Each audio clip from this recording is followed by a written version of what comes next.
Hey, what's going on, guys? Kelmark with easiestbusiness.com. I'm not feeling too hot right now, as you can probably tell by my voice. But I wanted to bring you guys something I haven't uploaded in 8 or 9 days. Probably I like to try to do about a video a week. So today I want to go over an actual subcontract that I found in my email that was actually made out to me. I was actually bidding projects for a guy that I didn't really work for. He was just paying me per bid to do bids for him. And I landed a job. So they sent me the contract and I had to review it for him to sign it.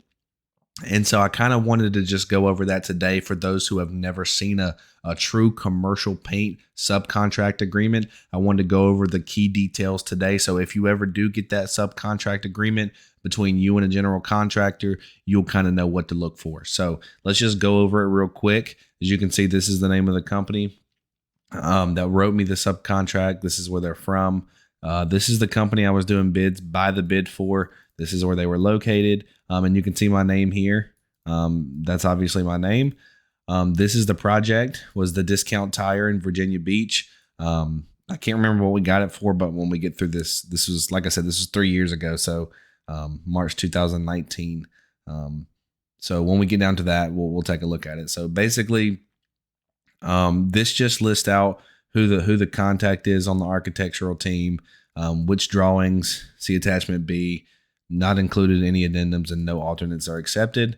Division 9, that is going to be your finishes division, aka where paint is found in the specification. All sections of the specifications apply here.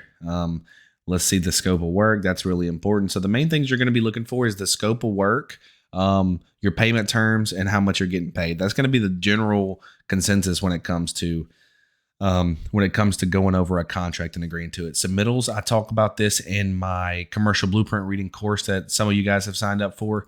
Submittals are basically where you take the finished schedule and then you submit it to like your Sherwin-Williams rep or your Benjamin Moore rep or whatever paint they have specified on the project. And then they have to send what's called drawdowns to the general contractor, which is just basically they take the paint, mix it up, paint it on cardboard swatches, and then the general contractor approves it with the owner. Once you get approval of those things, then you'll be approved to use said colors on the job, whatever they call out. So by signing this contract, you promise to basically immediately send off for those submittals, and you have to provide those submittals within 10 days to the GC because it's in the project specification. Non-compliance is ground for contract forfeiture. So you could lose this contract if you do not do the submittals within 10 days. So that's very important. You agree to promptly begin the work 7/15/2019. This is going to be the first day they want you on site. They do have a schedule that they sent to me as well. I'm not going to go over that today, but excuse me, those two dates should basically line up. Liquidated damages. I have a video about what liquidated damages are. There are no liquidated damages on this project, which is a good thing in case something goes wrong. No assignment of this subcontract is permitted without written permission from the contractor. So you cannot subcontract this work out to another contractor if it's written out to you unless you get written permission from the general contractor. This is your insurance, taxes, safety, and cleanup. I'm not going to go through all that, but basically be safe, pay all your taxes, carry the right insurance, and it'll do you good to do that because you're agreeing to this to these terms when you agree to this contract. So in consideration whereof, this is where you're going to find the payment information. We got $26,000, $26,626 actually, to do this project for any and all work, labor, material. Invoices for work are to be received by the contractor by the 25th day of the month in order to be considered for payment the following month. I think I've touched on this multiple times, but a lot of times in commercial contracting, commercial paint, any trade really, the general contractor usually pays out once a month. They bill once a month. So every 30 days they bill. So you have to have an invoice made up by your accountant to send over and say, this is the amount of, I've completed 50% of the project, so I get to bill 50% of the project, and then you'll get paid on the 10th, the 15th of next month, or whatever you have, as long as you get that invoice in on time and it gets approved by the general contractor. So that's important. That's your payment amount, and those are your payment terms. You got to have it in by the 25th of the month that you started working, and you got to bill by the 25th of every month that you're still on the project to get paid the following month. So payment to subcontractor is contingent upon the receipt of the payment from the owners. So basically they're covering themselves, saying if the owner doesn't pay me, you don't get paid till I get paid. That's kind of the agreement that you're agreeing to here. Very rarely, but sometimes it does happen where the owner doesn't pay and the subcontractors kind of get screwed. And then you may have to go to litigation. You may have to go to court.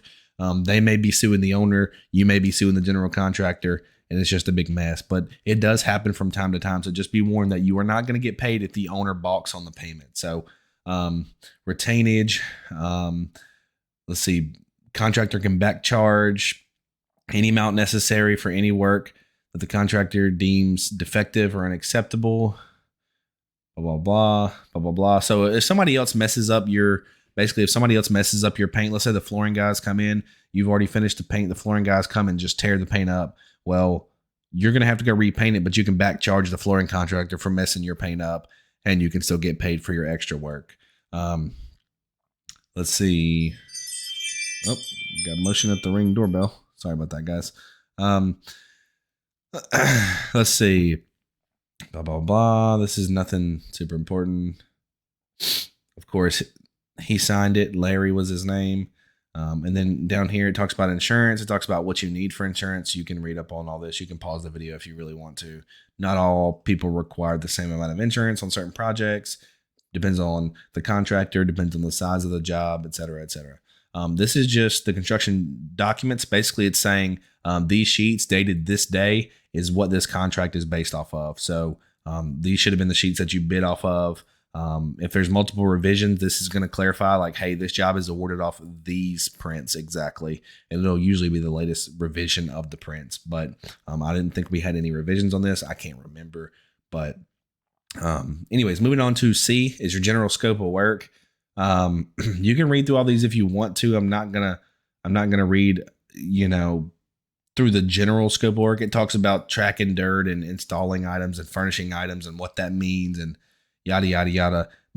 Nothing super specific, but just basically this outlines the etiquette of the project, right? Like what is expected from every contractor, safety expected from every contractor, materials and equipment, how that's to be delivered, handled, and all that.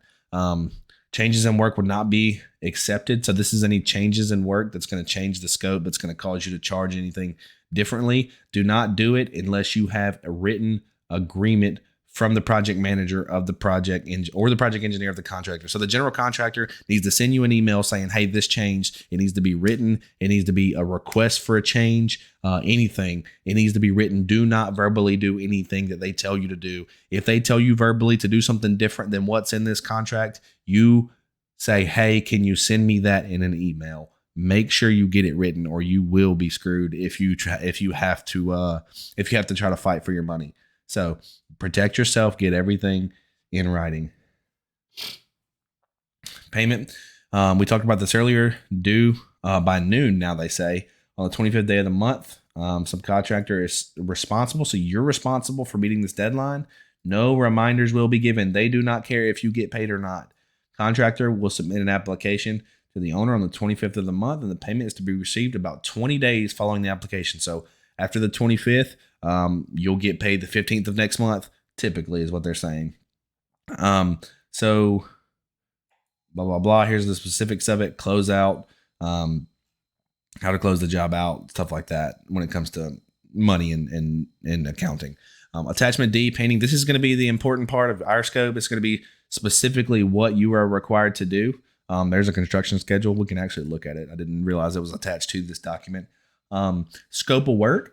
So we're going to provide all fees, labor, material, and equipment to complete the painting portion of the projects per plan, specs, and local codes, including but not limited to. So if you have my proposal, and if you don't, I would suggest you go get it.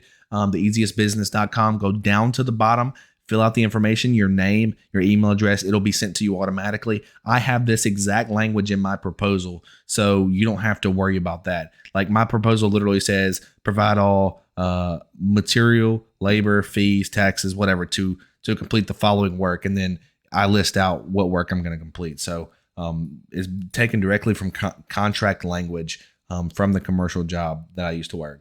So, completion of all work, exterior painting and interior painting. Basically, this is a general overview saying you're doing everything included in the specs, everything included in Division 9, referenced within those specs, within those prints. This includes the cleanup and trash removal. So, you can't leave paint cans, paint buckets, paint brushes laying around everywhere. That should be pretty obvious. Any work performed that does not pass inspection shall be replaced at the contractor's expense. If you make a mistake and it is your fault, you will be required to do the work again, and you will not get paid for doing it again. So you better do it right the first time. Subcontractors responsible for protection of all their materials once the materials arrive on site. You can't get a delivery while you're not there. The paint man leaves it outside the building, and it's a heated and cooled building, and it's wintertime and it freezes. That's not on anybody but you. You got to have somebody on there. Take delivery, take acceptance of the delivery of the materials, put it where it needs to go. That's on you alone. Exactly. Any materials damaged or destroyed due to negligence will be replaced at the expense of the contractor. Flooring goes down. You spill a 5-gallon bucket of paint all over a brand new floor. You're gonna have to pay for those to get done. Pretty simple stuff. Pretty self-explanatory. You shall attend all on-site safety meetings. Some people do daily safety meetings depending on the project. Some people do weekly. They call them toolbox meetings or whatever. So you just have to have a representative. Everybody doesn't have to be there. I'm pretty sure just one person from your company has to be there. Your supervisor, your foreman, whatever you want to call them.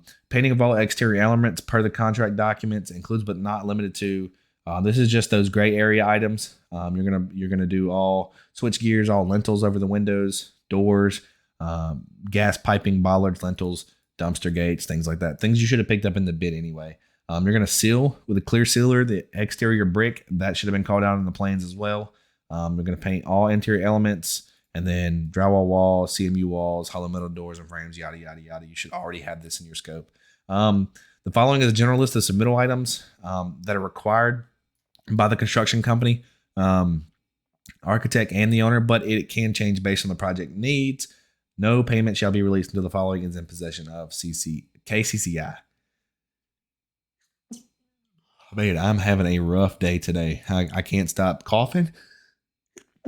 I cannot stop sneezing, but I refuse to edit this video. I'm going to do this in one take, and because this is a lot of information and this is becoming quite long, so let's go ahead and get through it. So they need your W-9, certificate of insurance, equipment, labor rates, yada, yada, yada. So labor rates meaning like any extra work, right? Like they don't need to know your labor rates usually for like just standard contract work because you already have the job based on a certain dollar amount, what you bid it for.